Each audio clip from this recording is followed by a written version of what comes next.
আখির কী ছিল রাজকুমারী ও সাপের বিয়ের রহস্য? অনেক সময় আগে জঙ্গলের কিনারায় অবস্থিত এক রাজ্যে সাবিত্রী নামে এক বিধবা মহিলা থাকতেন। তিনি প্রতিদিন রান্না করার জন্য জঙ্গল থেকে কাঠ সংগ্রহ করতেন। একবার তিনি কাঠের একটি গাঁটরি উঠালেন, যার ভেতরে একটি সাপের বাচ্চা ঢুকে বসেছিল। এইসব বিষয় থেকে অজ্ঞাত সাবিত্রী কাঠের গাঁটরি নিয়ে নিজের বাড়ি চলে এলেন। সন্ধ্যায় তিনি চুলো ধরানোর জন্য যেই কাঠ বের করলেন, তখনই ছোট্ট সাপটি বাইরে বেরিয়ে এলো। সাবিত্রী তাকে দেখে এক মুহূর্তের জন্য ভয় পেয়েছিলেন, কিন্তু তার নিষ্পাপ চোখ আর সরল মুখ দেখে সাপের প্রতি তার দয়া হলো। সাবিত্রী কোনো সন্তান ছিল না, কারণ বিয়ের একদিন পরেই তার স্বামীর মৃত্যু হয়েছিল। তাই তিনি স্থির করলেন যে তিনি সাপটিকে লালন পালন করবেন। ধীরে ধীরে সাবিত্রী তাকে নিজের সন্তানের মতো ভালোবাসতে লাগলেন এবং সময়ে সময়ে দুধ পান করাতে লাগলেন। সাপের বাচ্চাও ধীরে ধীরে তাকে নিজের মা মানতে শুরু করলো। সময় পাল্টালো, অনেক বছর কেটে গেল। এখন সেই ছোট্ট সাপটি বড় হয়ে গিয়েছিল, কিন্তু একদিন সে একটি ছেলের রূপ ধারণ করল, যা থেকে সাবিত্রী ঘাবড়ে গেলেন। তিনি বুঝতে পারলেন যে তিনি যে সাপটিকে পালছিলেন সেটি একটি ইচ্ছাধারী নাগ। ছেলেটি বলল, ভয় পাবেন না মা, আমি আপনারই ছেলে। সময় এলে আপনি সব জানতে পারবেন। পরের দিন সাপটি সাবিত্রীকে বলল, মা, আপনি রাজকুমারী এবং আমার বিয়ের প্রস্তাব নিয়ে রাজার মহলে যান। উত্তরে সাবিত্রী বললেন, বেটা, রাজা আমার কথা কখনো মানবেন না। সাপটি বলল, মা, আমি দেখতে চাই যে রাজা তার কন্যার বিয়ে আমার সাথে দেয় কি না। সেই সন্ধ্যায় তিনি মহলের দিকে রওনা হলেন। মহলে পৌঁছে তিনি রাজাকে বললেন, মহারাজ, আমি আপনার মেয়ের জন্য আমার ছেলের বিয়ের প্রস্তাব নিয়ে এসেছি এবং আমি আগেই জানিয়ে দিচ্ছি যে আমার ছেলে একজন ইচ্ছাধারী নাগ। সাবিত্রী এতটুকু বলতেই রাজা রাগে অগ্নিশর্মা হয়ে গেলেন। তিনি তার সৈন্যদেরকে আদেশ দিলেন যে এই মহিলার 2 হাত ভেঙে মহলের বাইরে ফেলে দেওয়া হোক, যাতে সে আবার এমন সাহস না করে। সৈন্যরা তাকে বাইরে ফেলে দিল। সাবিত্রী ব্যথায় কাঁদতে কাঁদতে নিজেকে সামলে নিজের বাড়িতে পৌঁছলেন। সাপ বলল, মা, এটা কি হলো? আপনার এই অবস্থা কে করল? সাবিত্রী সমস্ত ঘটনা তার সাপ ছেলেকে জানালেন। সাপ ছেলেটির আগে বলল, ওই রাজার এত সাহস, আমি তার অহংকার ভেঙে ছাড়ব। এরপরে নিজের মনির সাহায্যে সাবিত্রীর হাত ঠিক করে দিল। পরের দিন সাপটি বলল, মা, মহলে যাওয়ার প্রস্তুতি নিন, আজ আমি আপনার সাথে যাব। সাবিত্রী ঘাবড়ে গেলেন। তিনি ভাবলেন নির্দয় রাজা তার ছেলেকে মেরে ফেলবে। সাপটি বলল, মা, আপনি ভয় পাবেন না, আমার কিছুই হবে না। এরপরে দুজন মা ছেলে মহলের দিকে রওনা হলেন। যেই তারা মহলে পৌঁছলেন, দরবারীরা তাদের আটকে দিল এবং বলল, তুই আবার এলি বুড়ি, গতকালের শাস্তি ভুলে গেলি নাকি? তখনই তাদের নজর পেছনে দাঁড়িয়ে থাকা তার সাপ ছেলের উপর পড়ল, যে রাগে তাদের দিকেই দেখছিল। 2 দরবারি ভয়ে তাদের কাছে ক্ষমা চাইল এবং তাদের ভেতরে যেতে দিল। রাজা সাবিত্রীকে দেখে ক্রুদ্ধ হলেন, কিন্তু তার সাপ ছেলেকে দেখে চুপ থাকলেন। তখনই সাবিত্রী বললেন, মহারাজ, আমি আপনার কাছে শেষবারের মতো জিজ্ঞেস করছি, আপনি কি আপনার মেয়ের বিয়ে আমার ছেলের সাথে দেবেন? রাজা কিছুক্ষণ ভাবলেন এবং তারপর সাপের দিকে তাকিয়ে বললেন, আমার একটা শর্ত আছে। যদি তোমাকে আমার মেয়েকে বিয়ে করতে হয়, তাহলে আজ থেকে 10 দিনের মধ্যে তোমার ঝুপড়ির জায়গায় আমার মহলের থেকেও বিশাল এক মহল তৈরি হতে হবে। রাজার কথা শুনে সাবিত্রী অবাক হয়ে গেলেন, কিন্তু সাপ বলল, মহারাজ, আপনার শর্ত আমার মঞ্জুর। এরপরে মা ছেলে দুজন বাড়ি ফিরে এলেন। সাবিত্রী জিজ্ঞেস করলেন, বেটা, তুমি রাজার শর্ত কিভাবে পূরণ করবে? আমাদের কাছে তো এত ধনও নেই। ছেলেটি বলল, মা, আপনি চিন্তা করবেন না, কাল সকালের মধ্যে মহল তৈরি হয়ে যাবে। সেই রাতেই সাপ নিজের মনির সাহায্যে সেই ঝুপড়িকে এক বিশাল মহলে পাল্টে দিল এবং তার চারপাশে অনেক সৈন্য পাহারা দিতে লাগল। পরের দিন সকালে রাজা দরবারে বসেছিলেন। তখনই এক সৈন্য দৌড়ে এলো এবং বলল, মহারাজ, বাইরে এসে দেখুন, এক আশ্চর্য ঘটনা ঘটেছে। রাজা দৌড়ে বাইরে এলেন। তার ঠিক সামনেই একটি সুন্দর মহল ছিল, যা দেখে রাজা অবাক হয়ে গেলেন। তার নিজের চোখকে বিশ্বাস হচ্ছিল না। তখনই রানীও সেখানে এলেন, যাকে দেখে রাজা কাঁদতে লাগলেন এবং সমস্ত ঘটনা তার স্ত্রীকে জানালেন, যে কিভাবে তিনি সাবিত্রী এবং তার সাপ ছেলের সাথে শর্ত লাগিয়েছিলেন। যা শুনে রানীও কাঁদতে লাগলেন। অন্যদিকে সাপ বিয়ে করার জন্য ঘোড়ায় চড়ে রওনা হলো। রাজা শর্ত অনুযায়ী তার মেয়ের বিয়ে তার সাথে দিয়ে দিলেন এবং রাজকুমারীও মুখ না দেখেই তার সাথে তার মহলে চলে আসে। রাতে যখন সাপ নিজের স্ত্রীকে দেখার জন্য ঘরে এলো তখন রাজকুমারী তার শরীর দেখে ভয় পেয়ে গেলেন, কিন্তু তখনই একটি তীব্র আলো হলো এবং সাপটি এক অত্যন্ত সুদর্শন যুবাকে পরিণত হলো, যা দেখে রাজকুমারী বিস্মিত হয়ে গেলেন। ছেলেটি বলল, ভয় পেও না রাজকুমারী, আমি তোমার কোনো ক্ষতি করব না। এইমাত্র যা তুমি দেখলে, আমি রাতে মানুষের রূপ ধারণ করতে পারি, এটা কাউকে বলো না। রাজকুমারী ঘাবড়ে গিয়ে বললেন, তুমি কে এবং এই কথা যদি কেউ জানতে পারে তবে কি হবে? ছেলেটি বলল, আমার নাম যশ এবং আমাকে অভিশাপ দেওয়া হয়েছে যে যদি আমার স্ত্রী আমার এই সত্য কাউকে বলে দেয় তবে আমাকে বিশ্বের এমন কোনো জায়গায় বন্দি করে দেয়া হবে যেখানে মানুষের যাওয়া অসম্ভব। রাজকুমারী সম্মতি জানিয়ে বললেন, ঠিক আছে স্বামী, আমি এই কথা কাউকে বলবো না। অন্যদিকে রাজা তার মেয়ের চিন্তায় ডুবেছিলেন। তিনি ভাবছিলেন, আমার মেয়ে কেমন আছে? সেই সাপটি আমার মেয়ের কোনো ক্ষতি করেনি তো? পরের দিন রাজা নিজেই এক ভিখারির বেশ ধারণ করে চুপচাপ সাপের মহলে ঢুকে গেলেন। রাজা ভেতরে গিয়ে দেখলেন যে তার মেয়ে একদম খুশি এবং সুরক্ষিত আছে। তিনি ভাবতেই পারেননি যে এমন দৃশ্য দেখতে পাবেন। এরপরে রাজা তার মহলে ফিরে গিয়ে সমস্ত কথা রানীকে জানালেন। কিছুদিন পর মহলে রাজভোজের আয়োজন হতে যাচ্ছিল। এর জন্য রাজা একজন সৈন্যকে ডাকলেন এবং তার মেয়ে ও সাপজামাইকে আমন্ত্রণ জানানোর জন্য চিঠি পাঠালেন। যশ রাজকুমারীকে বলল, আগে তুমি তোমার বাপের বাড়ি যাও, আমি রাজভোজের দিন মানুষের রূপে সেখানে চলে আসব। এরপর রাজকুমারী তার মহলে এলেন। রানী তাকে দেখেই কাঁদতে কাঁদতে বললেন, আমরা তোমার সাথে খুব খারাপ করেছি মা। রাজকুমারী বললেন, মা, আমি আমার স্বামীর সাথে খুব খুশি আছি, আপনারা চিন্তা করবেন না, তিনি আমার খুব ভালো খেয়াল রাখেন। পরের সংখ্যায় রাজভোজ শুরু হলো।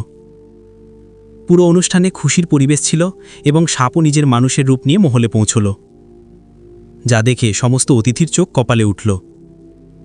সবাই ভাবতে লাগলো যে এই যুবকটি কে এবং কোথা থেকে এসেছে। তখনই রানী তার মেয়ের কাছে এলেন এবং বললেন, দেখো কত সুন্দর যুবক, যদি জামাইও এদের মতো সুন্দর হতো। রানীর কথা শুনে রাজকুমারী রেগে গেলেন। তিনি বললেন, মা, আপনি আমার স্বামীর কদর জোতা নিয়ে মজা করা বন্ধ করুন। আপনি যে যুবকটিকে দেখছেন সে অন্য কেউ নয়, সে আমার স্বামী। রাজকুমারীর এতটুকু বলার সাথে সাথেই হঠাৎ যশ সেখান থেকে উধাও হয়ে গেলেন, কারণ রাজকুমারী ভুলে গিয়েছিলেন যে যশ তাকে রাজভোজে আসার আগে বলেছিলেন যেন তার সত্য যেন কেউ জানতে না পারে। যশের উধাও হয়ে যাওয়ার পর রাজকুমারী তাকে পাগলের মতো খুঁজতে লাগলেন, কিন্তু যশের কোনো খোঁজ পাওয়া গেল না, যার কারণে রাজকুমারী হাউমাউ করে কাঁদতে লাগলেন। রাজা বললেন, মা, আমাকে বলো শেষ পর্যন্ত তোমার কি হলো? রাজকুমারী বললেন, আমি আমার স্বামীর সত্য বলে দিয়েছি যে তিনি রাতে মানুষের রূপ ধারণ করতে পারেন, যার কারণে আমার স্বামী আমাকে ছেড়ে চিরদিনের জন্য চলে গেছেন। এখন তিনি আর কখনো আসবেন না। রানী বললেন, আমাকে ক্ষমা করে দাও মা, এসব আমার ভুল। তখনই রাজকুমারী বললেন, আমি আমার স্বামীকে খুঁজে বের করব, আমাকে যত মুসিবতের মুখোমুখি হতে হোক না কেন। এরপরে রাজকুমারী তাকে খুঁজতে বেরিয়ে পড়লেন। তিনি জঙ্গলে পাগলের মতো ক্ষুধার্ত ও তৃষ্ণার্ত হয়ে ঘুরতে লাগলেন, কিন্তু যশের কোথাও খোঁজ পাওয়া গেল না। রাজকুমারী ক্লান্ত হয়ে এক সাধুর কুটিরের সামনে অজ্ঞান হয়ে গেলেন। সাধু তাকে নিজের কুটিরে নিয়ে গিয়ে জ্ঞান ফেরালেন। তিনি বললেন, মা, তুমি কে এবং এই জনমানবহীন জঙ্গলে একা কি করছো? রাজকুমারী কাঁদতে কাঁদতে বললেন, বাবা, আমি প্রতিবেশী দেশের রাজকুমারী এবং এই জঙ্গলে আমার স্বামীকে খুঁজছি, যিনি কোনো অজ্ঞাত জায়গায় বন্দী হয়ে গেছেন। সাধু বললেন, মা, আমাকে বিস্তারিতভাবে বলো, শেষ পর্যন্ত তোমার সাথে কি ঘটেছে? রাজকুমারী শুরু থেকে শেষ পর্যন্ত সমস্ত কথা সাধুকে বললেন। তখন সাধু বললেন, মা, তোমার স্বামী সম্পর্কে শুধু সমুদ্রের সোনালী জলপরীই বলতে পারে, কিন্তু সেখানে পৌঁছনো সহজ নয়। তোমাকে এক রাক্ষসের হাত থেকে বেছে সেই জলপরীর কাছে পৌঁছাতে হবে। রাজকুমারী বললেন, বাবা, আমি আমার স্বামীকে খুঁজে বের করার জন্য যে কোনো বিপদ নিতে প্রস্তুত। এরপরে সাধু তাকে কিছু ফল এবং একটি জাদুকরি মালা দিলেন এবং তারপর রাজকুমারী সফরের জন্য রওনা হলেন। হাঁটতে হাঁটতে তিনি এক মায়াবী শুষ্ক জঙ্গলে পৌঁছলেন, যেখানে তার সাথে একটি খরগোশের দেখা হলো যে ক্ষুধায় ছটফট করছিল। রাজকুমারী তাকে একটি ফল দিলেন, যা খেয়ে খরগোশ বলল, ধন্যবাদ রাজকুমারী, তুমি আমার জীবন বাঁচালে, কিন্তু তুমি এই ভয়ঙ্কর জঙ্গলে কি করছো? কিন্তু তখনই সেখানে রাক্ষস চলে আসে, যা দেখে রাজকুমারী ভয় পেয়ে গেলেন এবং খরগোশ সেখান থেকে পালিয়ে গেল। কিন্তু রাক্ষস রাজকুমারীকে ধরে তার গুহায় বন্দী করে ফেলে, কিন্তু সেই রাতেই সেই খরগোশ গুহায় ঢুকে রাজকুমারীকে মুক্ত করে দেয় এবং দুজন রাক্ষসের হাত থেকে বেঁচে বেরিয়ে যায়। এরপরে রাজকুমারী ও খরগোশ জঙ্গলে ঘুরতে ঘুরতে সমুদ্রের কাছে পৌঁছলেন। রাজকুমারী কাঁদতে কাঁদতে হাত জোর করে জলপরীকে ডাকলেন। জলপরী এলেন এবং বললেন, কে তুমি এবং আমার কাছে তোমার কি কাজ? রাজকুমারী বললেন, হে জলের রানী, আমি আমার সাপ স্বামীকে খুঁজছি, যিনি হঠাৎ কোথাও উধাও হয়ে গেছেন। দয়া করে আপনি আমাকে তার ঠিকানা বলে দিন, না হলে আমি এখানে নিজের প্রাণ ত্যাগ করব। যা শুনে জলপরী মুচকি হেসে বললেন, চিন্তা করো না রাজকুমারী, তোমার স্বামী একদম সঠিক সালামত আছেন। তবে তিনি সমুদ্র পাড়ের অন্য এক দ্বীপে এক ভয়ঙ্কর ডাইনির দখলে আছেন, যে তার আত্মাকে নিজের গোলাম বানাতে চায়। রাজকুমারী বললেন, সেই ডাইনি যতই বিপজ্জনক হোক না কেন, আমি তাকে হারিয়ে আমার স্বামীকে সঠিক সালামত নিয়ে আসব।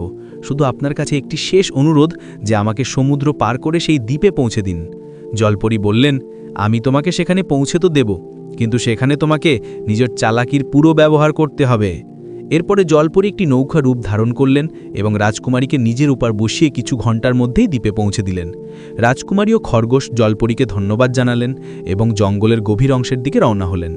হাঁটতে হাঁটতে তারা ক্লান্ত হয়ে একটি গাছের নিচে বসলেন, কিন্তু তখনই হঠাৎ তাদের সামনে এক ডাইনি উপস্থিত হলো, যা দেখে রাজকুমারী ভয় পেয়ে গেলেন। ডাইনি বলল, আমার জঙ্গলে আসার সাহস কি করে হলো তোমার? এর শাস্তি তোমাকে ভোগ করতে হবে। এবং তারপর ডাইনি রাজকুমারীকে ধরে তার গুহায় নিয়ে এলো। তখনই রাজকুমারীর নজর গুহায় রাখা খাঁচার দিকে গেল, যেখানে তার সাপ স্বামী বন্দী ছিলেন। যশও তার স্ত্রীকে দেখে চিনতে পারলেন এবং তারপর ডাইনি বাইরে যেতেই রাজকুমারী তার স্বামীকে মুক্ত করলেন এবং গলা ধরে কাঁদতে লাগলেন। কিন্তু ডাইনি লুকিয়ে তাদের দেখে নিয়েছিল এবং ভাবল, আমি আগেই জানতাম যে এরা দুজন স্বামী স্ত্রী। সন্ধ্যায় যখন ডাইনি নিজের গুহায় ফিরল, তখন সে রাজকুমারী ও তার স্বামীকে পেট ভরে খাবার খাওয়ালো, যাতে সে পরে মজা করে দুজনকেই খেতে পারে। পরের দিন ডাইনি শিকারে যাওয়ার আগে রাজকুমারীকে বলল, আমার ফেরার পর আমাকে পাত্র ভর্তি মানুষের রক্ত চাই, না হলে তোমার খরগোশ বন্ধুটার পরিণতি খুব খারাপ হবে। এই কথা বলে সে সেখান থেকে চলে গেল। ডাইনির কথা শুনে রাজকুমারী চিন্তিত হয়ে গেলেন। তিনি নিজের হাত কেটে ফেললেন এবং রক্ত দিয়ে পাত্র ভর্তি করার চেষ্টা করতে লাগলেন। তখনই সেখানে তার সাপ স্বামী এলেন এবং বললেন, এটা তুমি কি করছো? রাজকুমারী বললেন, স্বামী, ডাইনি আমাকে সতর্ক করেছে যে যদি আমি সন্ধ্যা পর্যন্ত পাত্র ভর্তি মানুষের রক্ত তাকে না দিই, তবে সে আমার খরগোশ বন্ধুকে মেরে ফেলবে। যশ কিছুক্ষণ ভাবলেন এবং বললেন, আমার প্রিয় স্ত্রী, তুমি তোমার হাতের রক্ত বন্ধ করো, আমি কিছু করছি। এরপরে সাপটি জঙ্গলের দিকে গেল এবং একটি হরিণ শিকার করে নিয়ে এলো এবং তার রক্ত দিয়ে পাত্র ভর্তি করে দিল। তখনই ডাইনিও সেখানে চলে এলো এবং বলল, আমার রক্তে ভরা পাত্র কোথায়? রাজকুমারী বললেন, পাত্র তৈরি, এই নিন।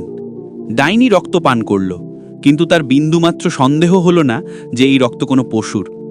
রাতে ডাইনি গম্ভীর হয়ে ভাবতে লাগল, আশ্চর্য, এই মেয়ে এত রক্ত কোথা থেকে আনলো? নিশ্চয়ই এর মধ্যে তার এবং তার সাপ স্বামীর কোনো ষড়যন্ত্র আছে। পরের সকালে ডাইনি রাজকুমারীকে আবার বলল, আজ সন্ধ্যায় আমার মানুষের মাংস চাই, না হলে আমি তোমাকে খেয়ে ফেলব। এরপরে ডাইনি সেখান থেকে চলে যায়। কিন্তু সাপের মাথায় আরেকটি চালাকি প্রস্তুত ছিল। সে আবার জঙ্গলে গেল এবং একটি হরিণ শিকার করে নিয়ে এলো।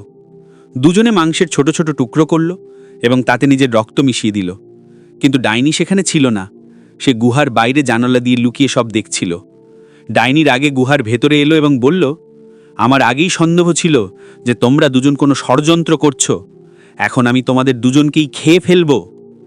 এরপরে ডাইনি রাজকুমারী ও যশকে খাঁচায় বন্দি করে দিল এবং নিজেই তাদের রান্নার জন্য আগুন জ্বালাতে লাগল। তখনই রাজকুমারী বললেন, স্বামী, এই ডাইনিকে কিভাবে হারানো যাবে? এ তো আমাদের মেরে ফেলবে। যশ বললেন, আমি অনেকবার শুনেছি যে ডাইনির শক্তি তার চুলে থাকে। যদি তার চুল কেটে দেওয়া যায় তবে সে মারা যাবে, কিন্তু আমরা এই খাঁচা থেকে বাইরে কিভাবে বের হব? তখনই রাজকুমারীর মনে পড়ল যে সাধু বাবা তাকে একটি জাদুকরি মালা দিয়েছিলেন, যা খারাপ সময়ে ব্যবহার করার কথা ছিল। রাজকুমারী ও যশ সেই মালার ব্যবহার করলেন এবং খাঁচা থেকে বাইরে বেরিয়ে এলেন। কিন্তু ডাইনি তাদের দেখে ফেলল এবং রাজকুমারীকে ধরে ফেলল। সে রাজকুমারীকে মারতে যাচ্ছিলই, তখনই যশ তার চুল কেটে দিলেন। ডাইনি ব্যথায় চিৎকার করতে লাগল এবং হঠাৎ সেখান থেকে উধাও হয়ে গেল এবং যশের অভিশাপও ভেঙে গেল। এরপরে রাজকুমারী ও যশ তাদের রাজ্যে ফিরে